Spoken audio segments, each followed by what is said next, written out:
My 3 older sisters and I studied ballet from Mrs. Little, a former Radio City Rockette who lived in our neighborhood.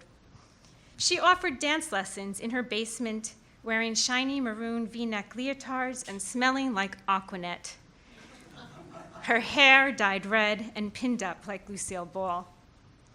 Her studio had floor-to-ceiling mirrors, and on the wall hung 2 framed photographs of a younger Mrs. Little on the stage at Radio City Music Hall. In one photo, she is in the famous kick line, her face bright and smiling, her toe pointed up, her arms around her fellow Rockettes.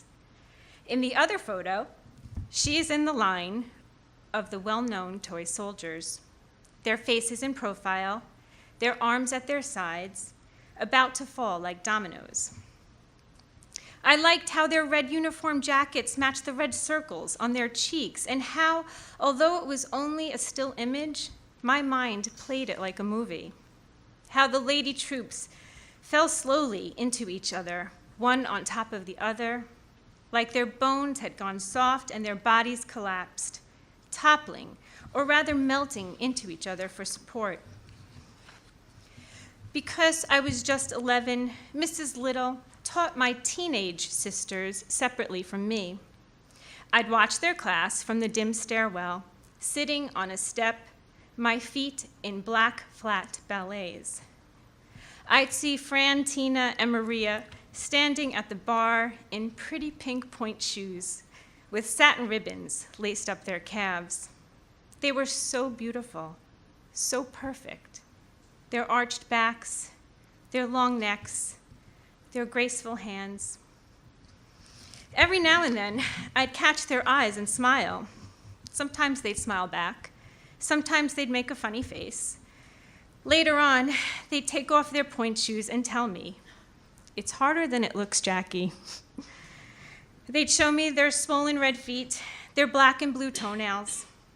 And wasn't that always the case in life? When you see something beautiful, something perfect, there's usually some suffering behind it. I've never forgotten their perfect beauty, or their swollen feet, or their words. It's harder than it looks. And without realizing it, my sisters have repeated this lesson to me throughout my life. I have watched them earn degrees for teaching, dentistry, and law, but not without seeing their books sprawled on our dining room table, their weekends ruined studying for tests. I've seen each of them get married, but not without this suffering that comes from dating bad boyfriends and going through heartbreaks, learning the complications of relationships and the painful work it takes to make a marriage last or not last. I've also watched them hold their newborns, but not without understanding the emotional swings of pregnancy, the growing fatter, the suffering of labor pains, all of which brought those perfect babies, my nephews and nieces, into their arms. Watching my sisters was like having a cheat sheet on life, like I got to see the answers before I actually found the answers myself. I'd observe and learn and rely on them for advice, especially when it was my turn to have a first boyfriend, to marry a man, to give birth to a child. Many decades ago in Mrs. Little's basement studio, my sisters and I would pretend to be toy soldiers. We'd line up, we'd lock arms, and one by one, beginning with me, the baby sister, we'd fall into each other like dominoes.